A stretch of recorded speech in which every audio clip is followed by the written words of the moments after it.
तर सुप्रीम कोर्टाकडून आलेल्या स्थगितीनंतर बंडखोर आमदारांच्या गटाचे नेते एकनाथ शिंदे हे आज किंवा उद्या मुंबईत येणार असल्याची चर्चा आहे। तर शिंदे गट आता महाराष्ट्रातील राजकीय अस्थिरता संपविण्यासाठी या आठवड्यात प्रयत्न करेल। तर मुंबईत येऊन एकनाथ शिंदे हे राज्यपाल भगतसिंग कोश्यारींची भेट घेऊ शकतात आणि या भेटीत ते राज्यपालांकडे विश्वासदर्शक ठरावाची मागणी करतील।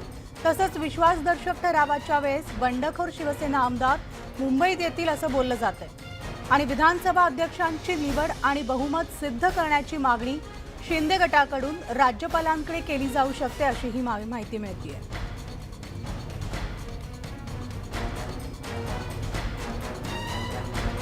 आणि याविषयी आपल्यासोबत बोलण्यासाठी आपल्यासोबत आहेत आमदार दीपक केसरकरजी। दीपक केसरकरजी, सुप्रभात आणि न्यूज 18 लोकमतमध्ये आपलं स्वागत। खरं तर सुप्रीम कोर्टातील सुनावणीनंतर यापुढे तुमची काय रणनीती असणार आहे? यापुढे काय योजना शिंदे समर्थक गटांकडून आखल्या गेलेल्या आहेत? मॅडम, असं आहे की रणनीती ठरवली जाते पण रणनीती जाहीर केली जात नाही, त्याच्यावर अंमलबजावणी केली जाते। आपण जर आपली रणनीती जाहीर केली तर मग विरोधक त्याचा फायदा घेत असतात आणि मग त्यांचे वेगळे काहीतरी नवीन त्याच्यावर आयडियाज त्यांच्याकडून होत असतात। एकंदर तुम्ही बघितलं की आम्ही ज्याला जाहीर केलं की आम्हाला नाही जायचंय महाविकास आघाडी बरोबर, तुम्ही भाजप बरोबर हे करा, त्यावेळेला वेगवेगळे तऱ्हेचे लीगल ज्याला हे म्हणतात की जे खरं तर इलिगल होते परंतु असं करण्याचा प्रयत्न केला गेला की आम्हाला डिस्क्वालिफाय करायचं वगैरे, हे जे काय केलं गेलं या एक तऱ्हेच्या टाइम किलिंग टॅक्टिक्स असतात आणि ह्या टाइम किलिंग टॅक्टिक्सचा कोणाला फायदा घेता येऊ नये याच्यासाठी जे काय तुम्ही ठरवाल हे थोडंसं गुप्त ठेवायला लागतं आणि हे गुप्त ठेवल्यानंतर मग त्याच्यावर अंमलबजावणी करायला लागते। आणि म्हणून जरी मला असं वाटतं की जे काय करताय, आता समजा आपण म्हणताय की भाजप राज्यपालांची भेट घेणार आहे तर त्यांचा पक्ष आहे स्वतःचा, ते घेऊ शकतात। कारण शेवटी असं आहे की विश्वासदर्शक ठराव किंवा राज्य चालवण्यासाठी आवश्यक बहुमत लागतं आणि ते बहुमत आज आघाडीकडे नाहीये, ही वस्तुस्थिती आहे। आणि मग मुद्दाम कोणीतरी जाऊन सांगणं की अर्ज करणं, नवीन हे बोलवणं आणि ही जी एक वेडी आशा आहे की आमदार आमच्याकडे येतील, आल्यानंतर आम्ही त्यांना प्रेशराईज करू, तर ही वेडी आशा आहे एवढं मला सांगायचं आहे। मी काल सुद्धा आवाहन केलं होतं, तुमचे जर आमदार इथं असतील तर तुम्ही खुशाल सांगा, आम्ही त्यांना आणून पोहोचवू मुंबईला। असं नाहीये, सगळे स्वतःच्या मनाने आलेले आहेत आणि ह्या ज्या काय चाललेलं आहे महाराष्ट्रामध्ये, कुठे जोडेमारे आंदोलन कोणाच्या ह्याच्यावर, हा जो काही हिंसाचार चाललेला आहे हा हिंसाचार ताबडतोब थांबवला गेला पाहिजे। जसं मी उद्धव साहेबांना उघड पत्र लिहिलं तसं मला शिवसैनिकांवर सुद्धा प्रेम आहे, म्हणून तर मी एवढं मोठी संधी सोडून शिवसेनेमध्ये आलो। आणि मग हे घडत असताना त्यांना वस्तुस्थिती कळली पाहिजे आणि ही वस्तुस्थिती कळल्यानंतर सुद्धा ते येणार असतील रस्त्यावर तर मग कायदा सुव्यवस्थेचा प्रश्न येतो। परंतु इथं भावना भडकवण्यात आलेल्या आहेत, भावना भडकवण्याची भाषणं करण्यात आलेली आहे आणि हे थांबलं पाहिजे। कारण तुम्ही निवडणूक लढवली सेना भाजप म्हणून एकत्र आणि तो जर जनमताचा कौल असेल तर त्या जनमताचा कौलाचा आदर महाविकास आघाडीने केला नाही, त्यावेळेला सुद्धा आम्ही गप्प का राहिलो? तर आम्हाला वाटलं होतं की उद्धव साहेबांना जे वचन दिलं गेलं होतं त्याची पूर्तता झाली पाहिजे आणि म्हणून आम्ही सुरुवातीच्या काळात शांत राहिलो। परंतु नंतर जी परिस्थिती तयार झाली त्याच्यावर प्रत्येक आमदारांनी आपली मनं तयार केली आणि आज जे काय सगळीकडे फिरलं जातंय, काही नेते सगळीकडे फिरतायत, काही दिवसापूर्वी ते हे करू शकले असते परंतु करण्यात आलं नाही, ही वस्तुस्थिती आहे। किती आमदारांना किती लोक भेटलेली आहेत याचा सुद्धा हिशोब असतोच ना। आणि म्हणून काही स्टेटमेंट आमच्या विरुद्ध काढू नका, तुमच्याबद्दलच्या आदरापोटी आम्ही गप्पा आहोत। हे बघा, मी माझ्या एकट्याच्या वतीने बोलत नाही, मी आमच्या बरोबर जी 51-52 लोक आहेत त्यांच्या वतीने मी बोलतोय की असं करू नका। हे आदर कधीतरी एक अशी स्टेज येते की मग त्याच्या पलीकडे जाऊन लोकांना आपलं तोंड उघडण्याची मग गरज भासते आणि ती स्थिती कधी येता कामा नये। मला अत्यंत आदर आहे आणि आदर आहे म्हणून मी आलो शिवसेनेमध्ये, अगदी दुसऱ्या बरोबर आहे कशासाठी आलो केसरकरजी। नाही। खरं तर तुम्ही हे नेहमीच मान्य केलेलं आहे, नेहमीच वारंवार प्रसार माध्यमांना सुद्धा सांगितलेलं आहे की उद्धव ठाकरेंविषयी तुम्हाला आदर आहे, मात्र त्यांच्याविषयी नाराजी सुद्धा आता तितकीच उमटलेली आहे आणि याच सगळ्यामुळे तुम्ही आमदारांनी जे बंड केलेलं आहे त्यामुळेच राज्यामध्ये एक राजकीय अस्थिरता निर्माण झालेली आहे, हिंसक घटना सुद्धा घडतायत। कायदा सुव्यवस्थेचा प्रश्न निर्माण होऊ नये यासाठी आता शिंदे समर्थक गट म्हणजे तुम्ही सगळे आमदार काय पावलं उचलणार आहात, काय प्रयत्न राजकीय अस्थिरता रोखण्यासाठी करणार आहात आणि ती लवकरात लवकर कराव्या असं नाही का वाटत? मी जाहीर आवाहन केलेलं आहे की आदरणीय प्राईम मिनिस्टर साहेबांचं आणि मुख्यमंत्री साहेबांचे अतिशय चांगले संबंध आहेत, व्यक्तिगत संबंध आहेत. त्यांनी त्यांच्याशी बोलावं, कारण हा शेवटी सेना आणि भाजपमधला प्रश्न आहे. त्यांनी त्यांच्याशी बोलावं आणि त्यांनी त्याच्यातून मार्ग काढावा. आमच्यासारखे छोटे कार्यकर्ते काय म्हणणार? आणि तुम्ही अजून जर बोलत नसाल तर मग ते योग्य आहे की अयोग्य ह्याचा निर्णय जनतेने घेतला पाहिजे. शेवटी तुम्ही एकत्र इलेक्शन लढवलं, निश्चितपणे काही चुकीचे आरोप झाले, त्याच्यामुळे उद्धव साहेब दुखवले गेले, आम्हाला मान्य आहे. परंतु आपल्या दुखावण्याच्या पलीकडे महाराष्ट्राची जनता आहे. त्याच्या पलीकडे जाऊन महाराष्ट्राचं हित आहे. जे हित बाळासाहेबांनी बघितलं, जे हित उद्धव साहेब बघतात, ते हित त्यांनी तसं बघावं, बोलावं. आणि ज्या पवार साहेबांनी 3 वेळा शिवसेना फोडलेली आहे, ते तुमचा पक्ष वाचवण्याचा प्रयत्न करतायत. हा एक विरोधाभास आहे. त्यांचा स्वतःचा पक्ष आहे. कालपर्यंत त्यांच्या पक्षाचे अध्यक्ष आमच्या प्रत्येकाच्या मतदारसंघात जात होते. माझ्या मतदारसंघात नाही जाहीर केलं, पण इतर प्रत्येकाच्या मतदारसंघामध्ये जाऊन जाहीर केलं की हा तुमचा पुढचा आमदार असणार आहे, हा तुमचा पुढचा खासदार असणार आहे. तुम्ही सत्तेवर कशाच्या याच्यावर आलाय? तुम्ही शिवसेनेच्या बळावर सत्तेवर आला आणि त्या सत्तेचा वापर तुम्ही शिवसेना संपवण्यासाठी करता. शेवटी एखादा राजकीय पक्ष आहे आणि त्याचे आमदारच निवडून आले नाहीत, त्याचे खासदारच निवडून आले नाहीत, तर मग त्या राजकीय पक्षाची स्थिती काय होईल याचा विचार करा. आणि म्हणून आम्ही तळमळीने बोलतोय. ही तळमळ लक्षात घ्या, विचार करा आणि वेळ गेलेली नाही. किती काळ आपण वेळ काढत राहू याला सुद्धा मर्यादा आणखी आहे. देखील तुम्ही संधी देणार आहात का? जसं तुम्ही आता म्हणताय विचार करा, वेळ गेलेली नाही. हा सगळा निर्णय 2024च्या निवडणुका डोळ्यासमोर आहेत की मुंबई महापालिका आणि येणाऱ्या इतरत्र महापालिका निवडणुका? हे बघा, शेवटी निवडणुका येणार असतील तर त्याच्यामध्ये संघर्ष शिवसेना निश्चित करेल, कारण शिवसेना ही एक संघर्ष करणारी पक्ष आहे. परंतु मुंबई हे शिवसेनेचं हृदय आहे. आपण ते स्टेकवर लावतोय. कशासाठी लावतोय? की ज्या हुतात्म्यांनी बळी करून मुंबई महाराष्ट्राला मिळवली, त्या मुंबईवर जर शिवसेनेचा कब्जा नसेल तर त्याच्यासारखं दुःख आम्हाला कशाला कधीच होणार नाही. भले एखादा आमदार बाहेर गेला, एखादा आमदार तुमच्यापासून रुसून गेला, एका बाबतीमध्ये सगळ्यांचं एकमत असतं की मुंबईमध्ये शिवसेना पाहिजे. आणि हे मत जर आमचं असेल तर मग ते कसं सत्यामध्ये उतरेल याची स्ट्रॅटेजी ठरलीच पाहिजे ना मॅडम. आम्ही असं बोलायचं का की तुम्ही एकत्र राहिला असता तर आज मुंबईमध्ये सुद्धा हा संघर्ष घडला नसता. भले काँग्रेस राष्ट्रवादी बरोबर घडला असता संघर्ष, परंतु ते कधीच आपल्या बरोबर नव्हते. तर मी कॉमन मिनिमम प्रोग्राम केला त्या ठिकाणी. त्याच्यानंतर तुमच्यावर मर्यादा आला. जे संभाजीनगर म्हणून आपण संभाजी महाराजांचा एवढा अभिमानाने करतो, त्याचा ठराव सुद्धा आपण घेऊ शकलो नाही. मग आपण सत्तेत येऊन मिळवलं काय, हा प्रश्न आहे. आणि म्हणून असं जर होत असेल तर उद्या संभाजीनगरची जनता विचारेल ना, तुम्ही साधा ठराव सुद्धा का नाही घेतला संभाजीनगर नाव बदलण्याचा. आणि मग केंद्र शासनाने त्याचा विचार केला असता. शेवटी संभाजी महाराजांनी जे धर्मासाठी केलं त्याला धर्मवीर का म्हटलं जातं? त्यांनी धर्म बदलायला नकार दिला म्हणून हाल हाल करून त्यांना मारण्यात आले, शरीराचे तुकडे तुकडे करण्यात आले. आणि ते बलिदान हे संभाजी महाराजांच्या मागे उभे आहे.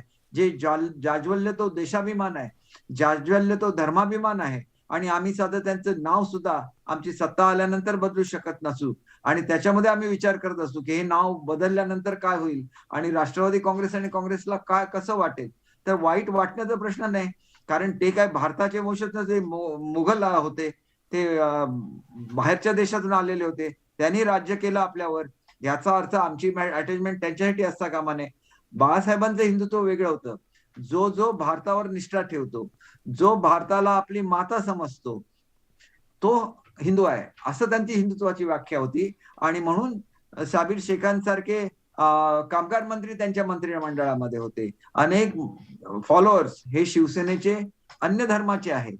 आणि ह्याच्यासाठी बाळासाहेबांचं जे हिंदुत्व होतं हे एक विशाल हिंदुत्व होतं. आणि तो बाळासाहेबांचा वारसा जर आम्हाला असेल तर एका नाव बदलल्यामुळे कुठल्याही अन्य धर्मियांना वाईट वाटण्याचं कारण नाही, कारण आपण महाराष्ट्रामध्ये राहतो.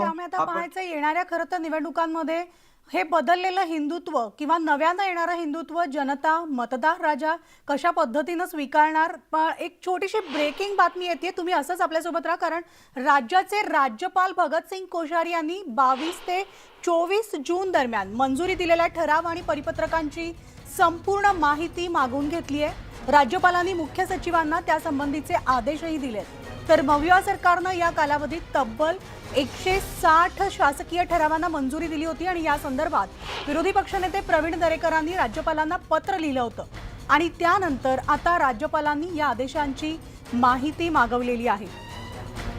या ब्रेकिंग नंतर पुन्हा एकदा आपण जाणार आहोत। आपल्यासोबत आहेत आमदार दीपक केसरकरजी। केसरकरजी, पुन्हा एकदा मी आपल्याकडे येते। जी आत्ता खरं तर ब्रेकिंग बातमी येते, या बातमीकडे वळण्यापूर्वी आज एकनाथ शिंदे आणि तुमचं देखील नावाची चर्चा होतीये की राज्यपालांची भेट घेणार आहात मुंबईत येऊन। कितपत सत्य आहे, काय खरं आणि कधी भेट होणार आहे? मॅडम, मी आपल्याला अगोदरच सांगितलं, महाराष्ट्रामधली जी परिस्थिती आहे त्याच्यावर आम्ही बारीक लक्ष ठेवून आहोत। ज्या पद्धतीने लोकांचा अपमान केला जातो, ज्या ठिकाणी लोकांना गद्दार म्हटलं जातं, हे पूर्णपणे चुकीचं आहे। आणि हे जर म्हणायचं असेल तर मग ते भाजपचे कार्यकर्ते सुद्धा म्हणू शकले असते, आम्ही त्यांच्या बरोबर इलेक्शन लढवलेलं होतं, जनतेने आम्हाला कौल दिलेला होता। मग ते रस्त्यावर आले का? त्यांनी कोणाच्या बोर्डावर गद्दार लिहिलं का? त्यांनी नाही लिहिलं। मग ते जर भारतीय संस्कृतीचं पालन करतात तर मग आम्ही सुद्धा केलं पाहिजे। भले काही मधल्या काळामध्ये एकामेकाच्या विरुद्ध झालं असेल, परंतु हे कशामधून उद्भवलं? आपण वेगवेगळे झाल्यानंतर हे उद्भवलेलं आहे, त्याच्यापूर्वी उद्भवलंय का ह्याचा विचार करा। आणि म्हणून एका विचाराच्या समविचारी पक्षाने एकत्र गेलं पाहिजे। बाळासाहेबांचा विचार टिकला पाहिजे। आता मी तुम्हाला उदाहरण संभाजीनगरचं दिलेलं आहे, मग हे टिकलं पाहिजे ना। आम्हाला असं वाटतं की हे टिकलं पाहिजे आणि ज्याला आमचे मुख्यमंत्री असतील त्यावेळेला आम्हाला मुख्यमंत्री महोदयांकडून अपेक्षा असते की तुम्ही केलं पाहिजे। आणि तुम्ही केल्यानंतर सुद्धा जर केंद्र शासनाने त्याच्यामध्ये बदल नाही केला तर मग आपला हा प्रश्न उद्भवतो।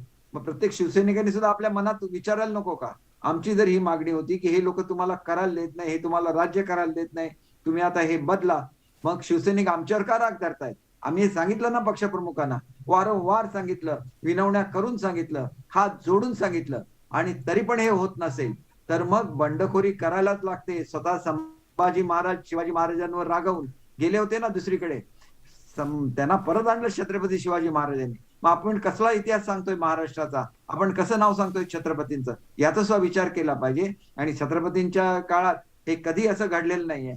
लोकांच्यावर हल्ले करणे, त्यांच्या कार्यालयांवर हल्ले करणे, त्यांच्याबद्दल अत्यंत गलिच्छ शब्दात बोलणे, ही आपली संस्कृती आहे का? आणि म्हणून मला एक मनापासून विनंती करायची आहे की अजून निर्णय घ्या, अजून वेळ गेलेली नाही, अजून निर्णय घ्या। मी हात जोडून विनंती करतो, अजून निर्णय घ्या। तुमचे चांगले संबंध आहेत, त्या संबंधाचा वापर करा। तुमच्या नावाला किंमत आहे, तुम्हाला बाळासाहेबांचा वारसा आहे, अगदी त्याचा बरोबर उपयोग आहे करा। केसरजी। या मुद्द्याकडे मी पुन्हा एकदा वळतेय, त्यापूर्वी तुम्हाला प्रश्न आहे तो म्हणजे आता जी ब्रेकिंग बातमी आली होती 22 ते 24 जून दरम्यान जे 160 ठराव मंजूर झालेले आहेत याची माहिती जी आहे ती राज्यपालांनी मागवलेली आहे। या संदर्भात काय सांगाल? ज्यावेळेला एखादं सरकार आपलं बहुमत गमावतं त्यावेळेला त्यांनी त्या काळामध्ये घेतलेल्या निर्णयाचा पुनर्विचार केला जातो आणि त्या पुनर्विचाराचा हा एक भाग आहे। आज ही वस्तुस्थिती आहे की आघाडी सरकारने आपलं बहुमत गमावलेलं आहे, त्याच्यामुळे अशा तऱ्हेचे जी-आर इश्यू करण्याचा त्यांना कोणताही नैतिक अधिकार नाही आणि असे जी-आर हे रद्द केले जाऊ शकतात। आणि त्याच्यामुळे मला असं वाटतं की फ्लोर टेस्ट लवकरात लवकर व्हावी। पवार साहेबांसारख्या ज्येष्ठ तपस्वी माणसांनी सांगितलेलं आहे की फ्लोर टेस्ट घ्या, तर मग त्यांनी स्वतः मागणी करायला पाहिजे होती की फ्लोअरवर आम्ही आमचा विश्वासदर्शक ठराव मांडतो, तुम्ही त्याच्यावर मतदान करा, आम्ही आमची मेजॉरिटी सिद्ध करू। मग त्यांनी करून दाखवावं। निश्चितपणे हे काय आव्हान नाहीये। त्यांनी स्वतः जे म्हटलेलं आहे की फ्लोअर टेस्ट केली पाहिजे, लोकशाहीमध्ये फ्लोअर टेस्टला महत्व असेल, तर फ्लोअर टेस्ट त्यांनी स्वतःहून मागायला पाहिजे होती। 8 दिवसापूर्वी हे विधान आलेलं आहे, 6-7 दिवसापूर्वी हे विधान आलेलं आहे, 5 किंवा 6 दिवसापूर्वी विधान आलेलं आहे। मग तुम्ही सर्वोच्च नेते आहात त्या आघाडीचे, मग फ्लोअर टेस्ट घ्या ना। आमची तयारी आहे। ही रस्त्यावरची लढाई कशाला? शिवसैनिकांचे गैरसमज कशाला? याचा विचार करा। आम्ही शेवटी महाराष्ट्राच्या हिताचं बोलणार नाही, महाराष्ट्राच्या स्वाभिमानासाठीच लढाई देणार। आणि म्हणून मला सांगायचं आहे की हे कुठेतरी थांबलं पाहिजे। फ्लोअर टेस्ट झाली पाहिजे, लोकांबद्दल जे गैरसमज करून दिले जातात ते थांबले पाहिजेत। नाहीतर ते बोलायला लागले तर अनेक गोष्टी अशा समोर येतील की ज्या रुचणार नाहीत, ज्या पचणार नाहीत। आणि ही स्थिती यायला देऊ नका, कारण एकत्र काम केलेलं असतं, आपण एका घरामध्ये राहत असतो, त्याला घरातल्या लोकांना अनेक गोष्टी माहिती असतात। आणि मग लोक नाराज का झाली हे ज्यावेळेला ते शिवसैनिकांना सांगतील त्याला शिवसैनिकांना असं वाटेल, अरे आमचा वापर केला जातोय का, आम्हाला रस्त्यावर आणायला सांगितलं जातंय आणि प्रत्यक्षात हे काय चाललेलं आहे, असं सुद्धा वाटण्याची परिस्थिती आहे. आणि अगदी म्हणून खरं आहे शिवसेना केसरकरजी. आणि खरं तर शिवसैनिक एका एक घराचा आता अतूट तुम्ही उल्लेख केला. एका घरात राहत असताना घरातल्या सदस्यांमध्ये भांडणंही होत असतात.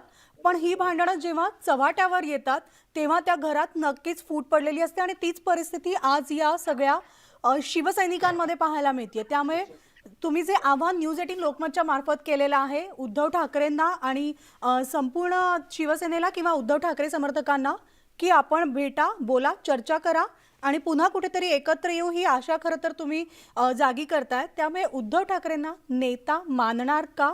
पुन्हा पहिल्यासारखं सुरळीत होणार का?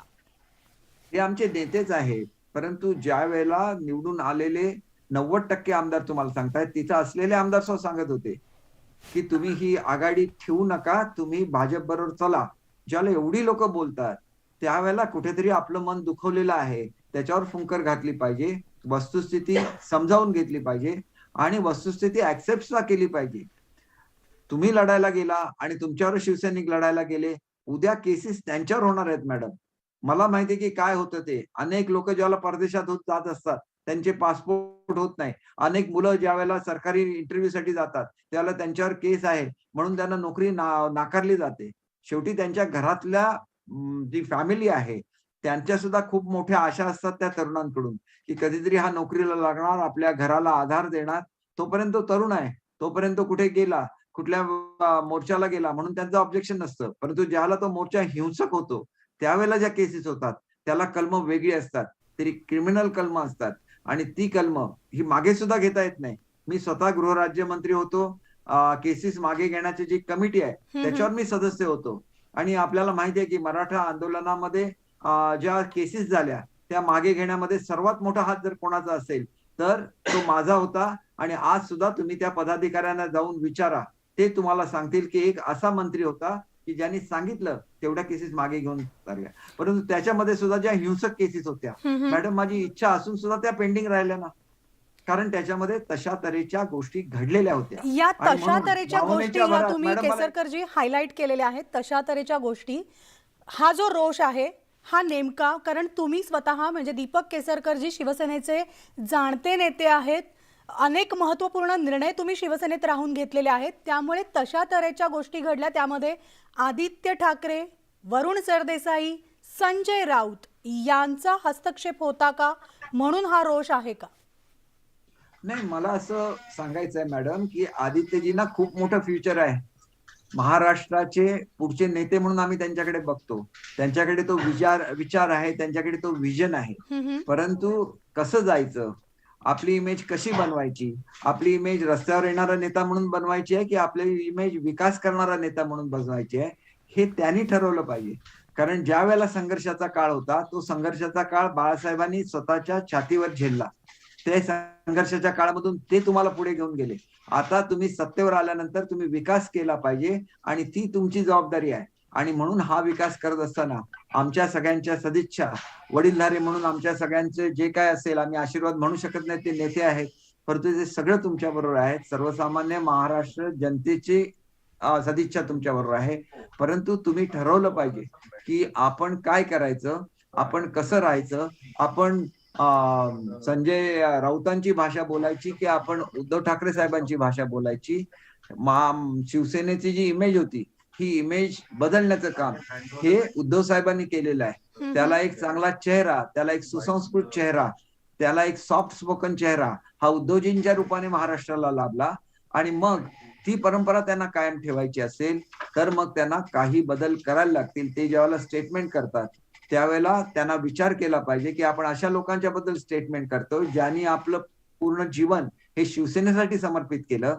आणि नुसत्या नेत्यावर एखादा पक्ष उभा राहत नाही, तर तेवढेच कार्यकर्ते जे तळागाळामध्ये काम करत असतात, जे आपल्यावर असंख्य केसेस घेतात, आंदोलनं करतात, त्यांची सुद्धा भूमिका खूप महत्वाची असते. आणि पक्ष एका माणसाने बनत नाही, पक्ष अनेक लोक एकत्र येतात आणि त्यावेळेला तो पक्ष बनतो. आणि जो नेता असतो तो आपल्या कार्यकर्त्यांची किंमत सुद्धा ठेवतो. आणि ते वैशिष्ट्य बाळासाहेबांच्याकडे होतं. बाळासाहेबांनी एखाद्याच्या पाठीवर हात फिरवला, त्याला भगव्या रंगाचा टीका लावला, तर ते धन्य व्हायचे. कारण बाळासाहेब त्यांना बोलावून घ्यायचे, त्यांच्या शेजारी बसायचे आणि आमची अपेक्षा होती की ज्याला आमचं राज्य आलं त्याला ठाकरे फॅमिलीपैकी एक तरी मनुष्य हे मोकळे राहतील हे काम करण्यासाठी. कारण आज असं झालेलं आहे की मी सुद्धा राज्यामध्ये काम केलेलं आहे, मंत्री म्हणून काम केलेलं आहे. आपल्याला एवढ्या मीटिंग असतात की हे जे करायचं याला आपल्याला वेळच मिळत नाही आणि मग तो कार्यकर्ता हिरमुसला होतो. त्याला भेटायला आला आणि माझा नेता मला भेटला नाही, मग तो कार्यकर्ता हिरमुसला होतो आणि शेवटी तो कामं कोणाची घेऊन येत असतो? तो जनतेची कामं घेऊन येत असतो. आणि म्हणून मला वाटतं की याच्या पुढच्या काळामध्ये विकसित होत असताना त्यांनी ह्याचा बॅलन्स साधला पाहिजे. तो बॅलन्स अशासाठी साधला पाहिजे की तुम्ही पक्ष प्रमुख सुद्धा असता आणि तुम्ही राज्यकर्ते सुद्धा असतात आणि हा अत्यंत डेलिकेट बॅलन्स आहे जो त्यांनी सांभाळला पाहिजे असं मला वाटतं. त्यांच्यावर कुठलाही कॉमेंट मी करणार नाही. त्यांचं वय, माझं वय जवळजवळ त्यांच्या दुप्पट आहे. कारण ज्या ज्या वेळेला आदित्य ठाकरे माझ्या समोर आलेले आहेत त्या वेळेला मी उठून उभा राहिलेलो आहे. तो आदर मी त्यांना दिलेला आहे आणि तो आदर हा ठाकरे कुटुंबियांचा आदर आहे आणि ठाकरे कुटुंबियांच्या बद्दल असलेला आदर कायम ठेवला पाहिजे. तर त्यांनी ही स्ट्रॅटेजी ठरवली पाहिजे की आपण काय करायचं, आपण कसं बोलायचं. सत्ता येते आणि जाते, परंतु लोकांच्या मनामध्ये तुमची जी छबी असते ही छबी कायम राहिली पाहिजे अगदी आणि बरोबर. ती आणि त्यांची तशी त्याचमुळे छबी कायम मतदार राहावी राजाच्या असं माझं सुद्धा अनेक अपेक्षा आपल्या नेत्याकडनं असतात. 2 मुद्दे आता तुम्ही उपस्थित केले यामध्ये, ते म्हणजे एकतर संजय राऊतांची भाषा, या भाषेवर सगळ्या आमदारांचा आक्षेप आहे. आदित्य ठाकरेंनी सुद्धा याकडे वळायचं की उद्धव ठाकरेंकडनं शिकायचं तुम्ही म्हणालात. त्यामुळे संजय राऊतांनी आता गेल्या काही दिवसांमध्ये जी भाषा वापरली यावर हक्कभंग प्रस्थापित करणार का? आणि दुसरं म्हणजे तुम्ही म्हणालात नेत्यांच्या गाठीभेटी. आता गेल्या काही दिवसांमध्ये, अगदी अलीकडच्या 2-3 दिवसामध्ये झोपी गेलेल्या शिवसेनेच्या आता काही नेत्यांना तुम्ही जागं केलंय का? कारण अनेक भेटीगाठी होताना वारंवार आपल्याला दिसतायत. अगदी ज्या मतदार राजाला किंवा ज्या नागरिकांना भेटत नव्हते त्यांच्या सोबत आता ते उतरलेले आहेत, रस्त्यावर आलेले आहेत. जी खरी शिवसेना आहे ती पाहायला मिळते मुंबईमध्ये. गुवाहाटीमध्ये तुम्हाला फार मुंबईतलं चित्र पाहता येत नसेल. मला तेच सांगायचं आहे मॅडम, वाईटामधून सुद्धा काहीतरी चांगलं घडतं. हा शिवसैनिक बाहेर पडला, त्याला जवळ घ्या, पण जवळ फक्त इलेक्शन पर्यंत घेऊ नका. कायम त्याच्या जवळ राहा. एवढंच मला सांगायचं आणि तीच स्ट्रॅटेजी असते. स्ट्रॅटेजी कशी असते, की आम्ही सत्तेवर जाईपर्यंत सत्तेचे म्हणजे पालखीचे जे भोई असतात, ते पालखी उचलत असतात. मग त्या पालखीला विसरायचं नसतं. त्यांनी पायऱ्यांचं हे केलं होतं. तर पायऱ्यांना आपण नमस्कार का करतो? त्या पायऱ्यांवर चढून आपण यशाची शिखरं गाठत असतो, पण त्या पायऱ्यांना विसरायचं नसतं. हे जे गेलेले आहेत ते सुद्धा तुमचे शिवसैनिकच आहेत. तुमचा पक्ष मोठ्या होण्यामध्ये त्यांचं कॉन्ट्रीब्युशन आहे. नाहीतर तुम्ही ज्या 125 सीट उभ्या केलेल्या असत्या त्या सगळ्याच निवडून आल्या असत्या ना. 55 सीट का निवडून आल्या? हा सुद्धा भाग आहे. आणि म्हणून त्यांचं जे कॉन्ट्रीब्युशन असेल तुमचा पक्ष मोठा करण्यामध्ये ते विसरू नका. आणि आम्ही परत परत सांगतोय, तुमचा जो हट्ट आहे महाविकास आघाडी बरोबर जाण्याचा, लोकांना समजावून सांगा तुम्ही का महाविकास आघाडी बरोबर जाताय. पुन्हा एकदा समजावून सांगा. ती वेळ अशी होती की आमच्या सेना प्रमुखांना दिलेलं आश्वासन मोडलं म्हणून आम्ही सगळेच संतप्त होतो. काही निर्णय तुम्ही घेतला तरी चालेल, आम्ही तुमच्या बरोबर आहोत, हे आम्ही दिलेलं वचन आहे त्यांना. आणि मग ते वचन हे केल्यानंतर जर समोरची लोक वाईट वागत असतील, सेना संपवण्याचं काम करत असतील, तर मग त्यांना जाब विचारायचं काम सुद्धा तुम्ही करायला पाहिजे होतं. तो वेळ आणि तो विचार आणि ती जो काय इन्सिडेंट घडला होता तो घडून गेलेला आहे. परंतु त्याच्यानंतर सातत्याने महाराष्ट्राचा आणि केंद्राचा वाद सुरू आहे मॅडम. महाराष्ट्राचा विकास व्हायला नको का? आणि विकास व्हायचा असेल तर कुठेतरी कोऑर्डिनेशन पाहिजे. तुम्ही कुठल्या पक्षात राहता हे महत्वाचं नाही, परंतु कॉर्डियल रिलेशन जपणं हे खूप महत्वाचं असतं. आणि राज्यकर्त्याचं ते कर्तव्य अशासाठी आहे की राजकारणाची पादत्राणं बाहेर ठेवून ते सत्तेला तुम्ही सामोरं जायला लागतं. आणि त्या सत्तेला ज्यावेळेला तुम्ही सामोरं जाता त्यावेळेला तुमच्यावर जबाबदारी असते आपल्या राज्याच्या विकासाची. आपल्या सर्वसामान्य माणसाला हात देण्याची जबाबदारी ही तुमच्यावर असते. आणि भांडून किंवा कोणाची बदनामी करून हे साध्य होत नाही. हे साध्य करण्यासाठी प्रेमाचे संबंध ठेवता येतात. आणि असं म्हटलं जातं की प्रेमाने जग जिंकता येतं. याची प्रचिती द्या. पुन्हा एकदा तुम्ही जे मूळ 25 वर्ष 30 वर्ष जे एकत्र काम करत होता, एकत्र काम करा. आमचा काय स्वार्थ असणार? आम्हाला असं वाटणार का मग एवढ्या दिवसात मी त्यांना सांगितलं असतं मला अमुक करा, मला अमुक करा. आम्हाला लोकांसाठी काम करायचं असतं.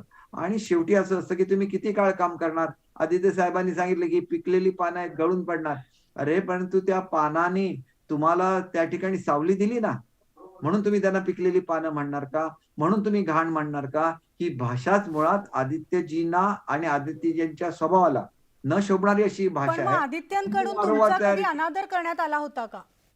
माझा अनादर नाही मॅडम, परंतु हे जे म्हटलं गेलं, आमच्या पक्षातली घाण गेली, आमचा पक्ष स्वच्छ झाला. हम्म, हे हम्म. आदित्यजींच्या तोंडातलं वाक्य आहे ना, हे वाक्य आम्हाला खटकतं. आम्ही त्यांच्यावर टीका नाही करणार, कारण आम्ही त्यांच्यावर प्रेम करतो. पण परंतु यापेक्षाही वाईट भाषा संजय राऊतांचं राऊतांनी वापरली होती. त्यांच्यावर हक्कभंग आणणार का?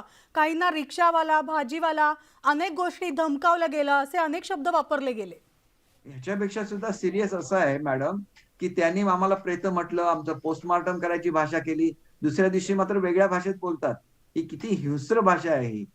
त्यांनी म्हटलं की तुम्ही अनेक बापांचे आहेत. कुठला आहे? अहो, आम्हाला वारसा आहे छत्रपती शिवाजी महाराज, ज्यांनी कल्याणच्या सुभेदाराच्या सुनेला आपली आई म्हटलं आणि तुम्ही दुसऱ्यांच्या आईंचा अपमान करता. कुठली भाषा आहे ही? महाराष्ट्रामध्ये अनेक लोक आहेत ना ज्यांना महाराष्ट्राच्या संस्कृतीचा अभिमान आहे. हम्म, हम्म. त्यांनी जाब विचारला पाहिजे संजय राऊतना. आणि एवढे संतप्त होते आमचे आमदार, ते संजय राऊत समोर आले असते तर त्यांनी काय सांगितलं असतं मला माहिती नाही. परंतु मी प्रत्येकांना विनंती केली की तुम्ही अशा भावना व्यक्त करू नका, मात्र नाहीतर हक्कभंग आम्हाला आणणार सुद्धा का मग संजय राऊत केसरजी म्हणणार त्यांच्यावर? लोक. हक्कभंग आणणार का? मॅडम, मी स्वतः हक्कभंग समितीचा मेंबर आहे. मला बघा, शेवटी असं असतं की तुम्ही तुमचं कर्तव्य पार पाडत असताना त्याच्यामध्ये अडचण निर्माण करणारी कुठली वक्तव्य आली हम्म, हम्म. किंवा आली तर मला खात्री आहे की रस्त्यावर उतरण्याची जी भाषा आहे ती आम्हाला महाराष्ट्रापासून जर रोखत असेल तर त्याच्यावर हक्कभंग होऊ शकतो. परंतु का करायचा? यांना धडा महाराष्ट्राच्या जनतेने शिकवला पाहिजे. कोणी तुम्हाला अधिकार दिला हे सगळं बोलण्याचं? तुम्ही भले प्रवक्ते असाल, तुम्ही शिवसेनेचे प्रवक्ते आहात, तुम्ही जनतेचे प्रवक्ते कधी नव्हता, कधीही नाही. आणि अशी जर आम्हाला जर तुम्ही प्रेत म्हणणार असाल तर आम्ही केलेल्या मतदानांवर तुम्ही राज्यसभेवर आहात ना. तुम्ही राजीनामा द्या, पुन्हा निवडणूक लढवा. आम्ही प्रसंगी तुम्हाला सांगतो की आम्ही बोलू इतर पक्षांशी आणि तुम्हाला बिनविरोध देऊ, परंतु आमच्या मतावर निवडून यायचं आणि आमच्याबद्दल घाणेरडं बोलायचं. कोणी तुम्हाला हा नैतिक अधिकार दिला? आणि म्हणून मला सांगायचं आहे की जास्त त्यांच्यावर बोलण्यामध्ये मला माझा वेळ घालवायचा नाही. आमची आज सुद्धा कळकळीची विनंती आहे, आम्ही जे काय बोलतोय की महाविकास आघाडी बरोबर राहू नका, तुम्ही आणि बीजेपी एकत्र या. आणि ते एकत्र एवढ्यासाठी या की तुम्ही ही इलेक्शन लढवलेली आहे. उद्याची इलेक्शन तुम्हाला वाटलं की आम्ही एकत्र नाही लढवणार, महाराष्ट्र जनतेने कौल दिलेला आहे ना. अगदी बरोबर आणि आहे. तुमचे ही मित्र आहेत. बंडखोरी करताना तुमचं नेहमी हेच खरं तर आव्हान होतं उद्धव ठाकरेंना, की तुम्ही बीजेपी सोबत या, युती पुन्हा करा आणि पुन्हा एकदा सगळे एकत्र येऊ.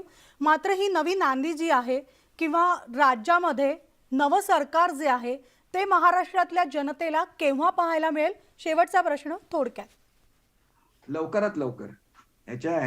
याला एक आठवड्यापेक्षा जास्त वेळ लागू नये असं मला वाटतं. कारण ज्याला अधिवेशन कॉल केलं जातं त्याला कॉल करताना त्याला मिनिमम वेळ दिला जातो. आणि हे सगळं गृहीत धरून अधिवेशन लवकरात लवकर यावं, फ्लोअर टेस्ट व्हावी, नवीन सरकार व्हावं. परंतु नवीन सरकार येणं जेवढ्या जरुरीचं आहे तेवढंच ही मतं आणि दुभंगलेली मनं जुळणं सुद्धा तेवढंच महत्वाचं आहे. तेव्हा सरकार बनत असताना ते उद्धव साहेबांच्या आशीर्वादाने बनावं असं मला अजूनही मनापासून वाटतं. आणि तसं ते घडलं तर शेवट गोड होईल. And everything is well that ends well. त्याच्यामुळे शेवट गोड व्हावा एवढीच अपेक्षा आहे. मग पुन्हा एकदा तिळगुळ घ्या, गोड गोड बोला असं चित्र पाहायला मिळू शकतं. मॅडम, आता ते त्यांच्यावर आहे ना. बघा, शेवटी असं आहे की मर्यादित नाही की कोणाचं सरकार येणार इथपर्यंत. तुम्हाला उद्या महाराष्ट्राचा विकास करायचा आहे आणि विकासासाठी हे कोऑर्डिनेशन आवश्यक आहे.